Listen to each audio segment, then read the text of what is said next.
Hey, and welcome back to Solomon's Cave, and to another brief video introducing another aspect of Biblical Hebrew.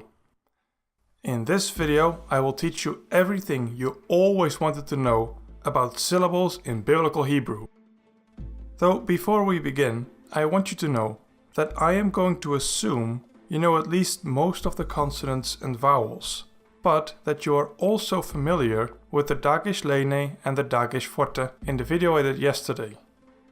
You don't need to have memorized all the rules, but you need to at least know that the Dagesh Lene makes a Bagat Gevat letter hard and that the Dagesh Forte doubles a consonant. If you understood what I just said, you're good to go. So what is a syllable? A syllable is usually defined as a unit of pronunciation or a sound unit, and every word is made up of one or more syllables. And since syllables work slightly different for each language, I'm going to look specifically at how syllables work in Biblical Hebrew. First of all, every syllable contains exactly one vowel. No more, no less. Okay, there is one tiny exception, and that is the patach fortivum. The patach fortivum is always lumped together with the syllable that precedes it. Secondly, every syllable begins with a consonant. And yes, also here there is one tiny exception. It's not very common, but it does occur. And that is if a word begins with a shurek. A shurek is basically a long U sound, and it looks like a vav with a dot inside. That is technically only a vowel. It's not a consonant, it's only a vowel. And if it's at the beginning of a word, it counts as a full syllable. And thirdly, syllables can end with either a consonant or a vowel. Now let's first give some examples of the first two exceptions that I gave. Here's a word with a patach fortivum. The holem and the patach fortivum are taken together, so this whole word is seen as one syllable. And it is pronounced noach, and it means Noah. And then here's an example of a shurek at the beginning of a word.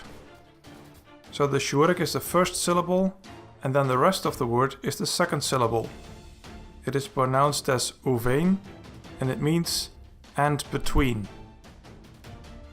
Now in this video, I will teach you two ways in which you can distinguish syllables from each other. The first way you can distinguish them is to divide syllables in long syllables and short syllables. I will mark long syllables with a double line and short syllables with a single line. And on the other hand, syllables can be open or closed. I will mark open syllables with an arrowhead pointing to the left, and closed syllables will have a dot on the left side of the line. So how can we know if a syllable is long or short? Well, that's actually very simple to figure out. A long vowel means a long syllable. Here you can see all the long syllables in Biblical Hebrew, to freshen up your memory. Though keep in mind that the Qamets here is a long Qamets, so a long A sound. And then you can probably guess what a short vowel means. Indeed, a short vowel means a short syllable. And here are all the short syllables. These include the Qamets Chatuf, which is a short O sound, and it also includes the vocal Shewa. What is missing here is the silent Shewa. The silent Shewa isn't part of any syllable. Now the next question is, of course, how do we know if a syllable is open or closed? And the answer is again relatively simple. If a syllable ends in a vowel, it is open, and if it ends in a consonant, it is closed. Exceptions to this rule are the so-called vowel consonants, like the holem vav or the hirek yod, etc. But also the aleph and the he. The aleph and the he can never close a syllable. And if you are unsure about whether the consonant closes this particular syllable or opens the next one, remember that every syllable absolutely needs to begin with a consonant. Now I can give you all the theory and all the rules that you want, but there is no real substitute for seeing it in action. So let's start with the first verse in the Bible and work our way through it. The first syllable is just the bait and the vocal Shewa, B. The vocal Shewa is a short vowel, so it is a short syllable, and it ends with a Shewa, and hence it is an open syllable. The second syllable is Re. The Tsere Aleph is a long vowel and hence a long syllable, and it is also open, because Tsere Aleph is a vowel. And then the last three consonants form a single syllable. Sheet. The Hirek Yod is a long vowel and hence a long syllable, and it is closed because it ends with a Tav. The next word begins with a beit and a Qamets.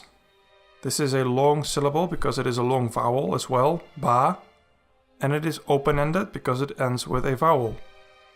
And then the second syllable is Ra. It is another long vowel and hence a long syllable, and it is also open because it ends with a Qamets Aleph. Okay, let's speed it up a little bit. Short and open. Lo, long and open. Him, long and closed. Eighth, long and closed. Okay, now let's take a little break because the next word actually has a dagesh forte. Now remember, a dagesh forte doubles the consonant. So how does that affect syllables? In this exercise, I will literally spell out the doubling of the consonant for you. And I will put a silent Shewa underneath the first consonant, and then the second consonant gets the full vowel. Okay, so here we see the shin has a dagesh forte, so let's spell it out. And then the first syllable is hash, short and closed. Sha, long and open. Ma, short and open. Yim, short and closed. Then V, short and open. Eighth, long and closed. Ha, long and open. A, long and open. Rets, short and closed. So that is Genesis 1 verse 1.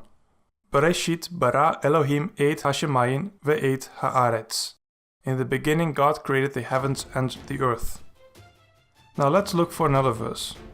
I'll skip a few verses because I think Genesis 1 verse 6 is very interesting.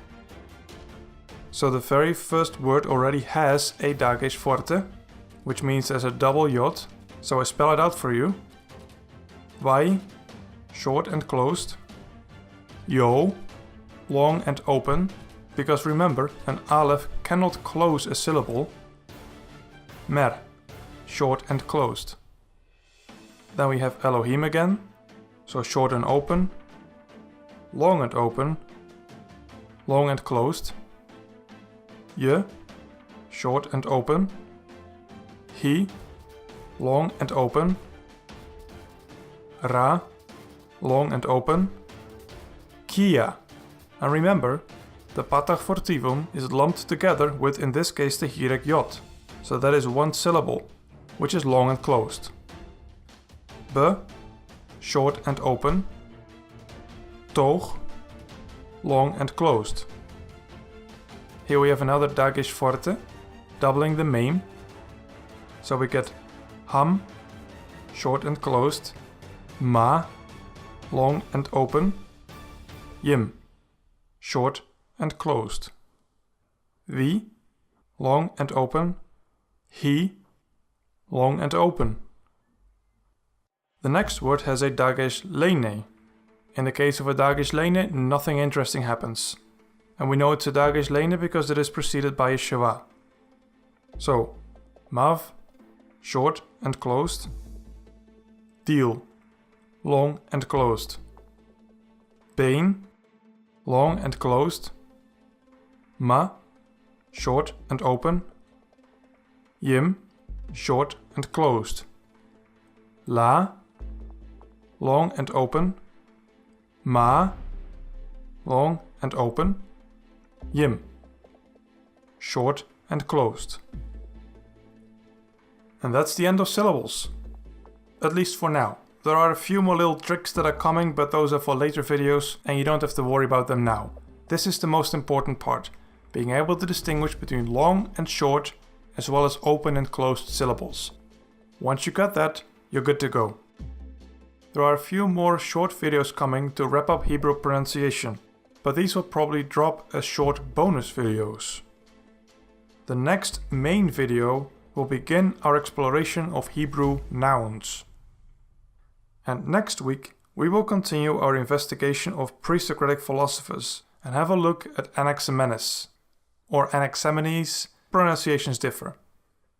In the meantime, you can follow me on social media and subscribe to my channel.